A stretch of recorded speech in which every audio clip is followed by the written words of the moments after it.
Hello everyone. Hope you are all are doing fine and your studies are going well. My name is Tushar and this year in UPSC Civil Services 2022 I secured an All India rank of 44 and this has been my sixth attempt. So it has been a very long and arduous journey to crack this exam. In these 6 events, I have appeared for mains in all 6 of them. That is, I have cleared prelims in all of the 6 attempts. Apart from that, I have appeared for the interview for the interview stage 5 times, and though I got the rank in the list in my last attempt, in my final attempt, that was this one. So overall, I have appeared for 6 prelims, 6 mains, and 5 interviews, and finally I succeeded in this 6th attempt. So my journey has been quite quite arduous. I have done a lot of mistakes. I have learned a lot of things, and today through this video, I would like to share all of these things. First of all, I would also like to thank the Delhi Knowledge Track, which have given me this platform to share my journey in their YouTube channel, and hope my story helps you. And I will like to talk my story in detail so that you can benefit in one or more ways. And I think your journey may not be as difficult or as arduous that I have faced it. Okay. So first of all, I would like to start with the fact that how I was able to continue for such a long time. It has been almost, I think I have started somewhere in my last year of the graduation, that was 2016. It's 2023, so it has been 7 years, and it is actually quite a long time. और मुझे ऐसा लगता है कि शायद अब अगर मैं पीछे देखता हूँ तो मुझे लगता है कि बहुत सारा समय बीत गया, लेकिन द जर्नी वॉज गुड, काफ़ी अच्छा ही लगा अभी तक का जो भी एक्सपीरियंस था. और जब भी मेरा नहीं होता था, मुझे याद है कि 4 बार इंटरव्यूज़ से पहले फेस किए थे, और चारों बार जब नहीं हुआ था तो हमेशा एक समय के लिए लगता था कि मे बी शायद I won't be able to do it, because मैंने हमेशा ही अपने साइड से ट्राई किया था कि I have given my best. Interviews also मेरे marks 130s 140s last time 150s में रहे थे, तो हमेशा एक डाउट होता था खुद पे कि क्या हो पाएगा, नहीं हो पाएगा, क्या मैं इस एग्ज़ाम के लिए बनाऊँ कि नहीं. बट पेरेंट्स का हमेशा सपोर्ट रहा, फ्रेंड्स का हमेशा सपोर्ट रहा. My mother and father was always like कि बेटा कोई बात नहीं, अगली बार हो जाएगा. You have dreamed of this service from your childhood and you are the one who is going to succeed in this exam.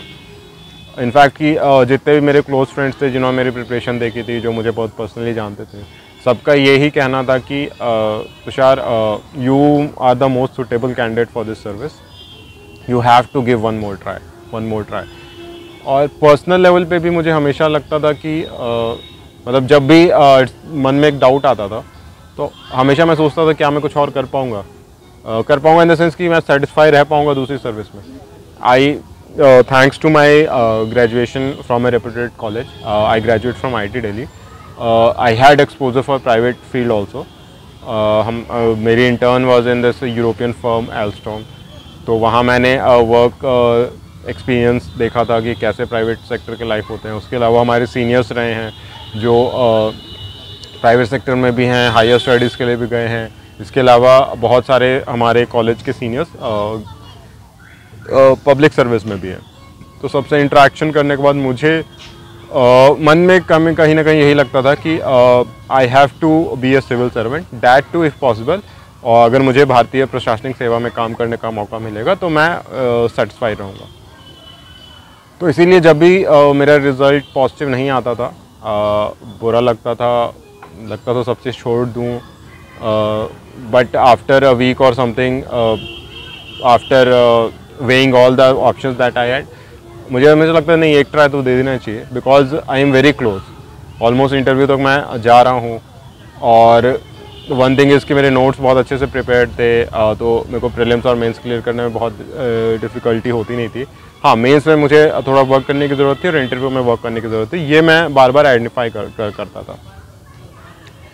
तो इसीलिए आई थिंक कि through this video I would be able to help you a lot, because मैंने बहुत सारी learnings ली है, मुझे बहुत कुछ सीखने को मिला है और हर एक स्टेज को हम लोग डिटेल से डिस्कस करेंगे। मेंटल हेल्थ के बारे में भी डिस्कस करेंगे, इसके अलावा ये भी डिस्कस करेंगे कि क्या मतलब should we go for any alternative और नॉट।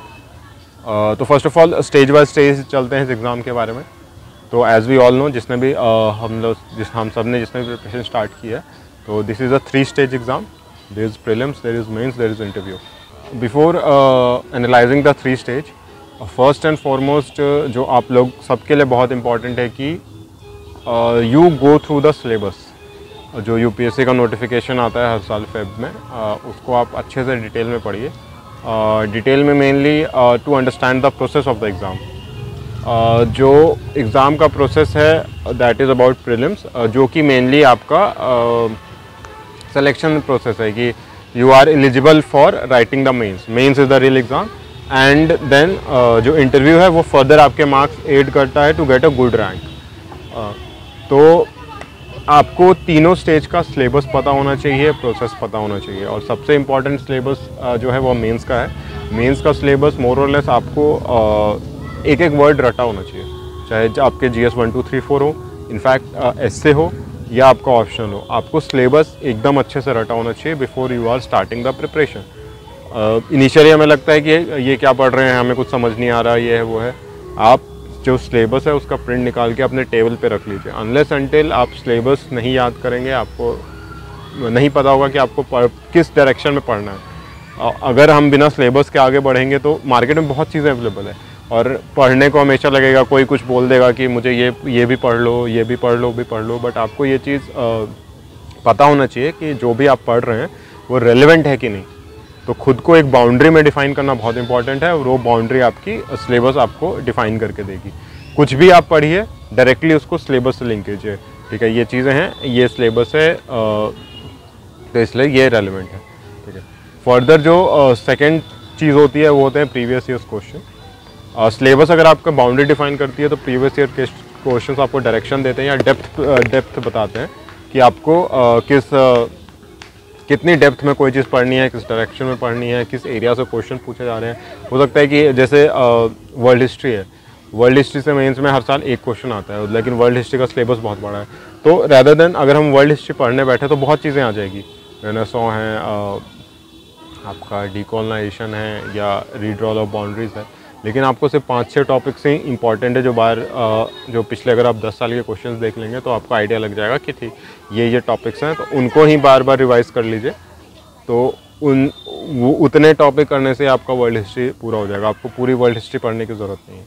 और सिमिलरली जैसे पोस्ट इंडिपेंडेंस वाला पार्ट है, इनफैक्ट आर्ट एंड कल्चर वाला पार्ट है, अगर आप क्वेश्चंस देख लेंगे तो आपको रियलाइज़ होगा कि बहुत ज़्यादा डिटेल में पढ़ने की ज़रूरत नहीं है। जिस एरिया से क्वेश्चन पूछा जा रहा है उसी एरिया में पढ़ने की बहुत ज़्यादा ज़रूरत है। तो first of all is always the syllabus, और उसको PYQ से हमेशा कॉम्प्लीमेंट कर दिए तो आपको आइडिया लग जाएगा कि आपको किस डायरेक्शन में पढ़ना है। Remember, always remember, this is just a exam, और किसी भी एग्ज़ाम को निकालने के लिए आपके पास सिलेबस और PYQs को अच्छे से पता होना चाहिए। इट्स एज सिंपल, अगर आप किसी भी बैटल में जा रहे हैं तो उस बैटल फील्ड का आपको अच्छे से नॉलेज होना चाहिए, then only you are going to win that battle, ठीक है। तो ये अगर एक्सरसाइज हमने अच्छे से कर ली, उसके बाद कि हाउ टू स्टार्ट प्रिपरेशन। तो प्रिपरेशन स्टार्ट करने के लिए NCERTs are good books, but I will suggest कि don't go for NCERT on the first reading, क्योंकि बहुत चीज़ें हैं पढ़ने को, और NCERT बहुत वास्ट भी है, हो सकता है कि उसकी बहुत चीज़ें रेलिवेंट ना हो। तो rather than going for after NCERT on your first reading, go toward the fundamental books, जैसे जो आपकी लक्ष्मीकांत है या आपकी स्पेक्ट्रम है, इसके अलावा जो भी सिलेबस रेलिवेंट है, कोई एक सोर्स उठाइए, उनको एक बार पढ़ लीजिए तो आपका पास सिलेबस स्पेसिफिक चीज़ें हो जाएगी। उसके बाद after that you can go with the NCERT, क्योंकि इनिशियली क्या होता है कि अगर हम NCERT से स्टार्ट करते हैं तो हमारा टाइम बहुत वेस्ट हो जाता है। मैंने भी स्टार्टिंग में ये किया था कि जब मेरा स्टार्टिंग के अटैम्प्ट से 2016 आई ग्रेजुएटेड, उसके जस्ट बाद दे दिया, तो उस समय NCERT से पढ़ते रहता था। कि नहीं मतलब ये था कि अगर प्रिपरेशन करनी है तो NCERTs पढ़ो तो हो जाएगा, बट NCERTs पढ़ना इंपॉर्टेंट है, उनकी लैंग्वेज भी बहुत अच्छी है, चीज़ें आपको समझ में भी आएगा, लेकिन आपको ये भी पता होना चाहिए कि आप पढ़ क्यों रहे हैं वो NCERTs। तो वो चीज़ें आपको हमेशा सिलेबस प्लस PYQ से पता होगी। तो इसलिए सिलेबस PYQ के बाद एक बार फंडामेंटल्स बुक्स पढ़ लीजिए, उसके बाद NCERTs की तरफ जाइए और उससे जो रेलिवेंट चीज़ें हैं वो आप एक्सट्रैक्ट कर सकते हैं। ठीक है, अब इसी में अगर आपका जो फर्स्ट स्टेज है प्रीलिम्स वाला, तो प्रीलिम्स में जैसे मैंने हर बार 6 के 6 बार प्रीलिम्स क्लियर किया है, तो मेरी प्रीलिम्स की स्ट्रैटेजी ये रहती थी कि मैंने नोट मेकिंग बहुत अच्छे से की थी। तो अगर नोट मेकिंग की बात करें, note making is the core and the most important step for the UPSC, because जितना आपके पास नॉलेज आपको जितना याद होगा, जितना कम टाइम में आप मेंस में उसको लिख पाएंगे, that is only going to give you marks. आप बहुत ही फ्रेशली प्रिपेयर्ड या माइंड में आंसर्स बना के वहाँ नहीं लिख पाएंगे, आपके पास कंटेंट होना चाहिए जो आपके माइंड में मेमोराइज्ड होना चाहिए। तो ये नोट्स हमेशा आपको हेल्प करेगा, और अगर वो नोट्स अगर आप सिलेबस स्पेसिफिक बनाएंगे, then only you will be able to relate that question to the syllabus, and उसके अकॉर्डिंग आप कंटेंट एक्सट्रैक्ट कर पाएंगे कि ठीक है, ये पार्ट जो क्वेश्चन पूछा गया है सिलेबस के इस पार्ट से पूछा गया और इसकी पार्ट के पास मेरे ये नोट्स हैं। तो इससे क्या होता है, आपको चीज़ों को कंसोलिडेट करने में बहुत हेल्प मिलती है और आप उसको रेप्लिकेट कर पाते हैं एग्ज़ाम में। अब जो आपका प्रीलिम्स का स्टेज है, अगर आपने ये नोट मेकिंग एक्सरसाइज अच्छी की है, आपके कोर एरिया स्ट्रॉन्ग है, तो आप देखिएगा कि जो आपके 40 to 50 क्वेश्चन होते हैं वैसे आप प्रीलिम्स में, वो इसी कोर एरिया से पूछे जाते हैं। कोर एरिया मतलब आपका polity, economy, modern history, environment as well as your science and tech वाला पार्ट। ये इस एरिया को अगर आपने अच्छे से कवर किया हुआ है तो आपके हमेशा 40 to 50 क्वेश्चंस बहुत इजीली हो जाएंगे। इसके अलावा अगर आपने इसको कॉम्प्लीमेंट कर देंगे करंट अफेयर्स के साथ, लास्ट 10-12 मंथ्स के करंट अफेयर्स, कोई भी एक सोर्स है, इट्स नॉट इम्पॉर्टेंट कि आप कौन सा सोर्स फॉलो कर रहे हैं, you just have to follow one source और उस सोर्स को बार बार रिवाइज कीजिए। Revision is must, note making plus revision, ultimately आपको इसी चीज़ पे फोकस करना है और उसी कोर पे स्टक होइए। ये मत सोचिए कि इस साल प्रीलिम्स UPSC ने यहाँ से क्वेश्चन पूछ दिया है, अगले साल वहाँ से क्वेश्चन पूछ दिया है। देखिए, आप हमेशा कभी अपने सोर्स डाइवर्सिफाई नहीं कर पाएंगे। जहाँ आप सोर्स डाइवर्सिफाई करना स्टार्ट कर देंगे, then you are at a loss, because there is an ocean out there and you won't be able to drink that all. You have to maintain your bucket, जो आपके notes रहेंगे उसी को बार बार रिवाइज कीजिए and use that knowledge to clear the exam. और believe me, I have done it 6 times and that always help no matter what. कि अगर आपका कोर स्ट्रॉन्ग है, आपके नोट्स बने हुए हैं, आप बार बार उनको रिवाइज करके आप इजीली प्रीलिम्स क्रैक कर सकते हैं। प्रीलिम्स के बाद अगर हम मेंस के स्टेज पे चलते हैं, तो मेंस के लिए सबसे इम्पॉर्टेंट ये सिलेबस और PYQs आपको बहुत अच्छे से पता होना चाहिए और सिलेबस प्लस PYQ बेसिस पे आपके नोट्स बने होने चाहिए।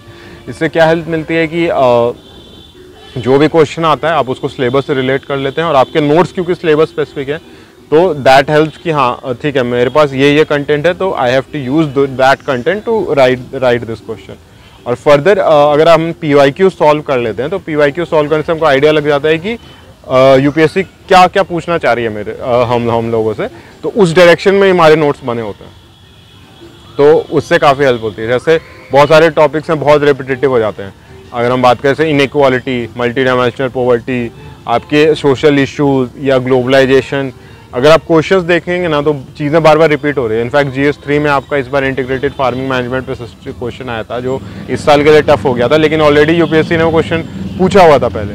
मैंने PYQs किए थे तो वो सेम क्वेश्चन आ गया, तो मेरे लिए वो करना बहुत आसान हो गया था। सिमिलरली सप्लाई चेन पे क्वेश्चन आते हैं, एग्रीकल्चर पे क्वेश्चन आते हैं, जो आपके टॉपिक है टॉपिक से आप देखिएगा कि क्वेश्चन सेम के सेम बार बार रिपीट होते हैं। तो make your notes as per the syllabus, use PYQs to align them as per the questions that UPSC is asking. You will be definitely able to score more than 12 to 13 questions in the exam beforehand. आपको पहले से पता होगा कि 10-12 question जो हैं almost of the similar nature आएंगे और आप उनको बहुत ईजिली कर पाएंगे। रेदर बाकी जो 7-8 क्वेश्चन होंगे उसमें फिर आप अपना कंटेंट यूज़ करके उनको भी सॉल्व कर पाएंगे। मोस्टली 2-3 जो है वो करंट अफेयर से रिलेटेड होते हैं, और क्योंकि मैंने पहले ही कहा कि करंट अफेयर्स आप 10 to 12 मंथ्स के पढ़ लीजिए बट एक सोर्स से, तो वो भी आपके बहुत ईजिली हो जाएंगे। का जो फाइनल स्टेज होता है वो इंटरव्यू स्टेज होता है। इंटरव्यू मैंने 5 इंटरव्यूज़ फेस किए हैं और मेरे इनिशियली तो बहुत स्टैग्नेटेड मार्क्स थे, बट मैंने खुद के इंटरव्यूज़ एनालाइज किए where I was getting it wrong. मेरे 140s 150s में मार्क्स तक रहे थे। इनफैक्ट एक बार मेरे इंटरव्यू में 110 मार्क्स भी रहे हैं। And from that this year I have jumped made it to jump to 187। तो इंटरव्यू में मेरे लिए इस बार क्या काम किया कि first of all I had a job in state services. Second I was more confident, मैं ज़्यादा एक्सप्रेसिव था। तो I came out as a confident candidate who already have a field experience and who has the curiosity to know more and work more for the country. So this is what they want. They want ki someone who has a good personality, he is a confident and he has the zeal to work for the nation. वो चीज़ें अगर आपके panel को दिख गई then they are definitely going to give you very good marks. तो इस चीज़ को मैंने कैसे इनकलकेट किया अगर इंटरव्यू के बारे में डिस्कस करेंगे तो इसमें एक जो सबसे इम्पॉर्टेंट पॉइंट था वो था being employed. I was employed in a state service. तो इससे क्या बेनिफिट हुआ कि मेरा interview almost 40-50% was around that service only. तो व्हेन आई शो कि मैंने क्या काम किया था सर्विस में and the work may not B that big, it was a general work जो एज अ सिविल सर्वेंट आपको करना होता है, बट क्योंकि आपने वो नॉलेज दिखाई तो दे रियलाइज कि हाँ this candidate has this zeal to work for the public, so he will be able to do that. और ये जरूरी नहीं है कि आप पब्लिक फील्ड में ही जॉब करें, प्राइवेट में भी हो सकता है कि इट जस्ट शो कि आप में काम का जज्बा है। प्राइवेट सेक्टर में आपने कुछ यूनिक प्रोजेक्ट्स किए होंगे तो यूज़ देम। बहुत बार लोग डरते हैं कि नहीं मैंने काम किया इसको हटा दूँ, कैसे क्वेश्चन पूछे जाएंगे। If they are going to ask the question from that area, that's a very good thing ना। You are making your interview predictable rather than making it on an unpredictable line जहाँ पे वो कुछ भी कहीं से भी पूछ सकते हैं, उन्होंने आज कुछ पढ़ा होगा वहाँ से पूछ लेंगे। rather than that make it a predictable one ना। और वो खुद भी इस चीज़ को चाहते हैं कि वो आपके बारे में ज़्यादा जाने, तो इस चीज़ पे काम करना बहुत इंपॉर्टेंट है। तो यहीं से मैं एक जो थोड़ा सा टॉपिक डाइग्रेस करना चाहूँगा वो ये होगा कि working on your self and what to do if you are stuck. तो दो चीज़ें हैं। सबसे पहले तो what to do if you are stuck. तो जैसे मेरा ये छठा अटेम्प्ट था, मेरा 5 इससे पहले मैंने 4 इंटरव्यूज़ दिए हुए थे, तो मैं इंटरव्यू स्टेज पे बार बार स्टक हो रहा था। तो अब आपको ये रियलाइज़ करना होगा कि जब भी अगर आप इस एग्ज़ाम में जा रहे हैं तो फर्स्ट ऑफ ऑल जो मैंने बताया कि focus on syllabus and PYQs, understand the requirement of the exam and then give your good attempt. Take your time, 1 साल लीजिए, 1-1.5 साल का इनिशियल टाइम इज़ सफिशेंट। अच्छे से एनालाइज कीजिए, 1-1.5 साल दीजिए, सारी चीज़ें कंप्लीट करके फिर आगे बढ़िए। कंप्लीट करना इन द सेंस कि बेसिकली आपकी फंडामेंटल बुक्स उनका बार बार revision, 10 to 12 years current affairs, और जो नोट मेकिंग होगा बेस्ड ऑन द सिलेबस के बेस पे नोट मेकिंग करना। ये चीज़ अगर आपने अच्छे से कर ली है, PYQs अच्छे से एनालाइज कर लिया है, तो मैक्स टू मैक्स आप ये चीज़ इनिशियली सोच के जाइए कि आपको कितने अटैम्प्ट देने हैं। 2 हो सकते हैं, 3 हो सकते हैं। अगर आप सेम स्टेज पे 2-3 अटैम्प्ट से ज़्यादा स्टक हो रहे हैं तो रियलाइज़ कीजिए कि आपके ना बहुत प्रोडक्टिव ईयर्स हैं। 20s is your one of the most productive years in your life. उसमें आप एक एग्ज़ाम के पीछे इतना टाइम नहीं दे सकते। तो you have to start exploring plan B. You have simultaneously you also need to build your personality, because personality is something that is directly being going to be checked in the interview. और believe me, interviews के marks बहुत important होते हैं आपके rank decide करने में, आपका final selection करने में। और अब तो और ज़्यादा there is a very big marks divergence the interviews. 90s में भी मार्क्स मिले लोगों को, 200 में मिले हैं, और those 100 marks are very important. इतना बड़ा divergence just on 30 minute process बहुत बड़ा मार्क्स मेकिंग फैक्टर है। और साथ ही साथ ये भी है कि अगर आपकी पर्सनालिटी नहीं भी डेवलप हो रही है तो ओवरऑल लाइफ में you are going to get under confident. मेरे साथ भी हुआ था।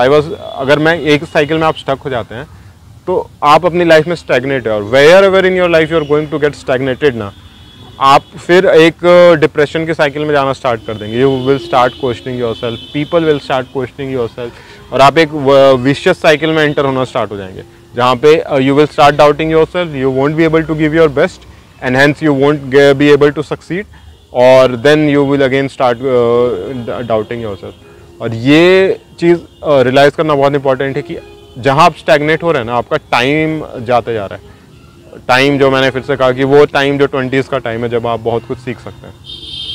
तो ड्यूरिंग योर प्रिपरेशन ऑल्सो मेरा तो ये बहुत ही हम्बल ओपिनियन होगा कि you should also work on your personality. That involves कि you should work on your skills may be anything like speaking, having a good communication skills, like working with computers, knowing the AI, networking etc. क्योंकि ये चीज़ें as a civil servant भी आपको काम आएंगी. साथ ही साथ अगर नहीं भी हुआ, अगर आपको दूसरे फील्ड में भी जाना है तो वहाँ पे भी आपको हमेशा ये स्किल्स काम आएगी. Simultaneously social skills, talk with your parents, families, क्योंकि लाइफ में आप कहीं पे भी किसी भी उसमें हैं, आप अपने सोशल लाइफ को कॉम्प्रोमाइज़ करके आगे नहीं बढ़ पाएंगे. Because we as a human are social animal. हमेशा हमें डिप्रेशन होगा, स्ट्रेस होगा. ब्रेन इज़ समथिंग जो बहुत ही हमेशा इनसिक्योरिटी में रहता है. तो फ्रेंड्स, फैमिलीज एट्सेट्रा, अगर हम उस समय चीज़ें डिस्कस कर लेते हैं ना, तो things become easier for us. तो सोशल लाइफ रखिए. साथ ही साथ एक हॉबी डेवलप कीजिए. हॉबी आपकी लाइफ में रहना हमेशा बहुत इंपॉर्टेंट है. बिकॉज एट द एंड की मेंटल स्ट्रेस बहुत इंक्रीज़ हो रहा है आजकल की लाइफस्टाइल में. बहुत भागा दौड़ी है, बहुत रश है, बहुत सारा वर्क है. उस बीच हमको खुद के लिए कोई ऐसी हॉबी डेवलप कीजिए जहाँ पे अगर आप खुद को टाइम दे पाएँ तो आपको एक रिलैक्सेशन मिले. दैट हेल्थ, वो आपकी वर्क एफिशिएंसी में भी काम करेगा, आपके मेंटल हेल्थ के लिए भी बेनिफिशियल होगा, और साथ साथ आपकी पर्सनैलिटी पे तो काम करेगा ही कि आपको कुछ एक्स्ट्रा स्किल्स आती होगी. तो work on your sports, work on your skills, work on your social skills, साथ ही साथ develop a hobby. These things are very important. अगर आपने एग्जाम के लिए सोचा है तो definitely first priority should always be academics. लेकिन आई थिंक कि 8 to 10 hours study is more than sufficient. उसके अलावा always 1-2 hours you can find time for these things. 8 to 10 hours हो सकता है. बहुत लोग होते हैं जो 15-16 आवर्स तक क्लेम कर सकते हैं. It's well and good. लेकिन हमेशा 15-16 आवर्स तक की इफिशिएंसी रखना ब्रेन के लिए पॉसिबल नहीं है. ये तो साइंटिफिकली भी प्रूवन है कि आप, क्योंकि ये जर्नी आपकी 1, 1.5, 2, 3 साल, मतलब मैं तो कहूँगा 2-3 साल तक रखिए. उससे ज़्यादा ट्राई मत कीजिए. 2-3 साल तक रहेगी तो 2-3 साल तक 15-16 आवर्स तो नहीं पढ़ पाएंगे. उसको अगर आप मतलब on an average 7 to 8 hours रखिए, और साथ साथ साइमल्टेनियसली अपने उस पर भी काम कीजिए. स्पोर्ट्स पे, जिम पे, स्किल्स पे, हॉबीज़ पे एट्सेट्रा. तो ये 2-3 साल में आपको रियलाइज़ नहीं होगा, बट अगर ये चीज़ें डेवलप होते जाएगी तो साथ साथ आपकी पर्सनैलिटी भी डेवलप होती जाएगी. इससे क्या होगा, एज अ सिविल सर्वेंट भी आपको बेनिफिट होगा, विद इन एग्जाम के प्रोसेस में आपको बेनिफिट होगा. Be it your prelims is all about confidence. The more confident you are, the better you are going to score in prelims. Mains is all about writing creatively, writing different from others. तो अगर आप की एक personality develop होगी, आप साथ साथ और भी चीज़ें कर होंगे, तो you will be able to do that. And interviews to all about your personality and confidence. तो ये इंपॉर्टेंट है. और साथ ही साथ अगर ये चीज़ करेंगे तो जो आपके लाइफ में जो वैक्यूम क्रिएट होगा because of this UPSC journey, वो नहीं रहेगा, क्योंकि इसमें भी आप कुछ ना कुछ सीख रहे होंगे, और वो अगर आप किसी भी दूसरी फील्ड में जाएंगे वहाँ पे आपको हेल्प करेगा. और मतलब बहुत लोग, हम लोग सोच के तो नहीं आते कि we are going to fail in this exam, but it's a reality. हर साल मतलब ऑलमोस्ट 99% लोग तो एट द एंड छट ही जाते हैं. और IAS तो इट्स ओनली 180 कैंडिडेट जिनको as all India service Indian administrative service मिलती है. तो इसीलिए this exam is more about rejection than selection. तो ये रिजेक्शन के कारण इंडिया का एक बहुत ही large section of the youths है, उनकी life is not being very productive.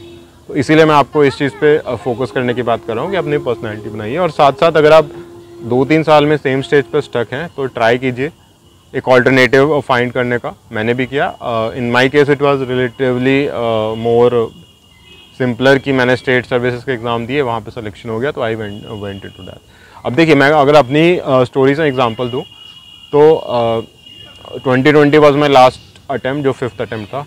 उसके बाद I got selected in the state services.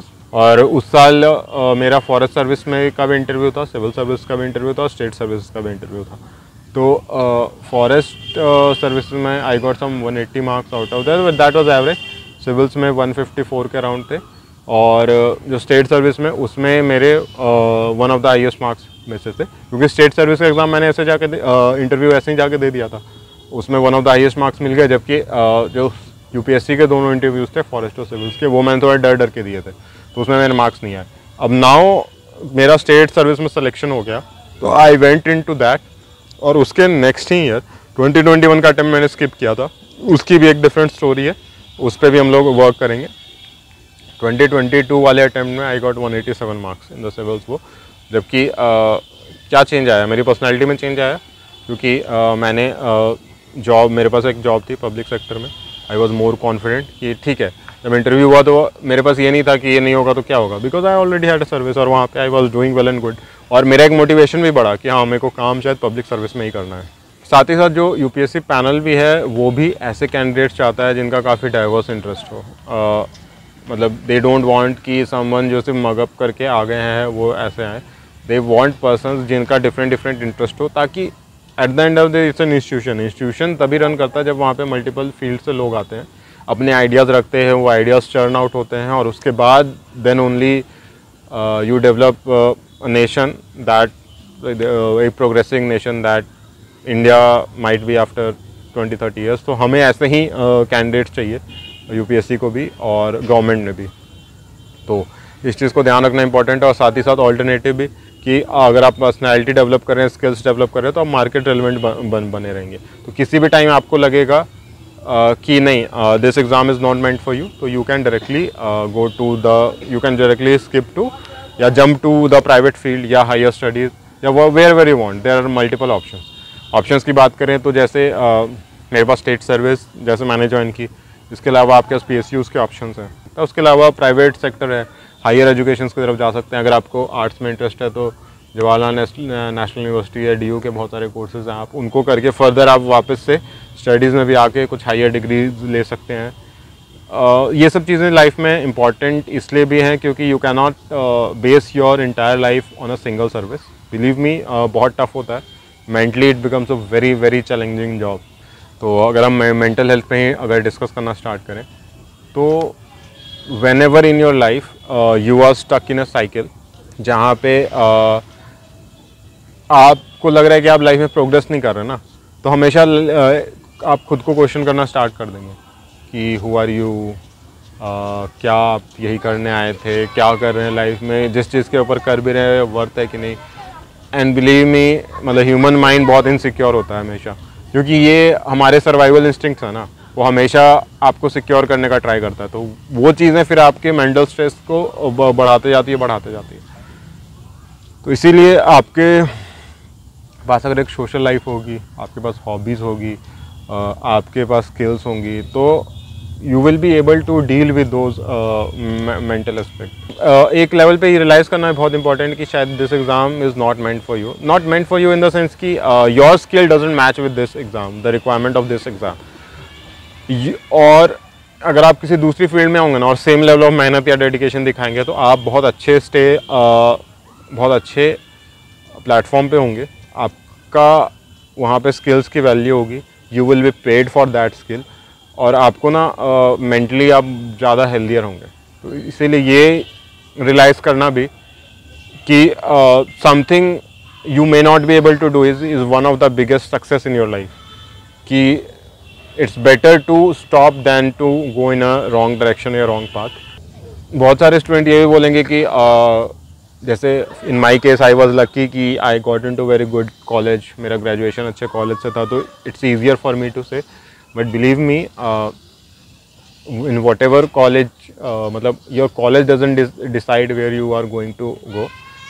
Many of the biggest जो एंटरप्रेन्योर्स हैं, we have seen they are a failure in their college years. और what they did was कि marketable skills पे अगर आप काम करेंगे, that is more easier than to crack UPSC. आप एक साल में आई थिंक AI रिलेटेड कोई कोर्स सीख सकते हैं, आप कोडिंग के ऊपर काम कर सकते हैं, मशीन लर्निंग पे काम कर सकते हैं, या कोई रेलेवेंट हायर स्टडीज़ पे काम करेंगे तो वहाँ पे आपकी ज़्यादा वैल्यू होगी। तो इसीलिए मार्केट रेलेवेंट स्किल्स पे काम कीजिए rather than focusing on UPSC, जहाँ पे रिजेक्शन बहुत हाई है, इस बात को समझिए। तो अगर आप 2-3 अटैम्प्ट सेम स्टेज पे फंस रहे हैं एंड रियलाइज़ कर रहे हैं कि आप नहीं वो कर पा रहे हैं, तो then also try to focus on the alternative. And it's not anything कि आप फेल कर गए लाइफ में, आपने जो सोचा था वो नहीं कर पाए। रियलाइजिंग कि you are in a wrong path, फिर मैं ये बात को करूँगा, is a wrong path then to realising stopping then going to a wrong path is more success than going in the wrong direction. तो इस चीज़ पे फोकस करना बहुत इंपॉर्टेंट है। अंडरस्टैंड कि आपको सिविल सर्विसेज में क्यों आना है। अगर आप इस चीज़ में क्लियर हैं देन फर्स्ट पहले से ही डिसाइड कर लीजिए कि आपको कितना टाइम आप इसको देंगे। 2-3 attempts are more than enough.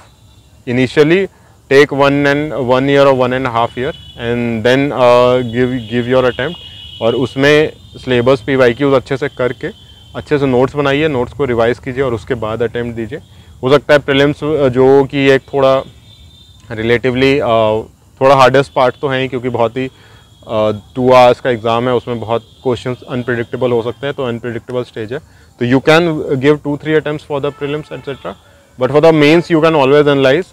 Mains में अगर आप नहीं स्कोर कर पा रहे हैं तो वह फाइंड कीजिए अपनी वीकनेसेस, 1 और 2 अटेम्प्ट और दीजिए। अगर आपको वीकनेसेस मिल गई हैं तो उस पर काम कीजिए। जैसे मेरे केस में था कि मेरे ऑप्शनल में मार्क्स नहीं आ रहे थे, इन ऑप्शनल आई स्टक एट 240-250, तो इसीलिए मैंने जो 2021 की बात की थी उसमें ब्रेक लिया था लास्ट 2021 वाले अटैम्प्ट में, change my optional to anthropology, और उस पर मैंने वर्क किया। उसके अलावा मैंने GS पे भी काम किया साथ ही साथ, कि कहाँ पे मुझे लग रहा था कि मैं और मार्क्स स्कोर कर सकता था, उस चीज़ पे काम किया। जो मेजर मेरे को फाइंडिंग मेरे को यही मिली कि अगर आप PYQs प्लस नोट्स पे अच्छे से फोकस करेंगे तो आप सारे GS पेपर में इजीली 100+ स्कोर कर सकते हैं। और same thing is with optional. तो मैंने फ्रेश ऑप्शनल उठाया, PYQ सिलेबस प्लस PYQs पे फोकस किया।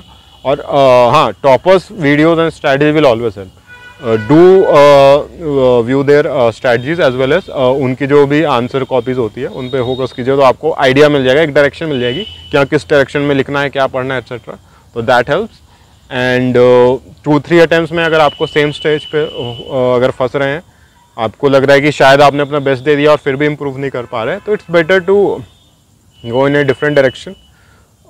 मे बी अगर डिफरेंट डायरेक्शन में जाके वहाँ पे कुछ अच्छा करके फिर आपको रियलाइज़ हुआ कि नहीं, still you want to do be a civil servant, then come again. आप एक फ्रेश माइंड सेट से आएंगे, फ्रेश आउटलुक से आएंगे और एक बेटर पर्सनैलिटी के साथ आएंगे। Then give this exam, maybe this then you can do different. And if don't, तो it's not a very big thing nowadays public service. Private service के through भी आप पब्लिक के लिए बहुत कुछ कर सकते हैं, specially by attaching to ministries और नीति आयोग या वो बहुत सारे सोशल एंटरप्रेन्योर्स भी हैं अभी। तो go in that, work with that और do your best. I wish you all the best and do well in your life. Thank you.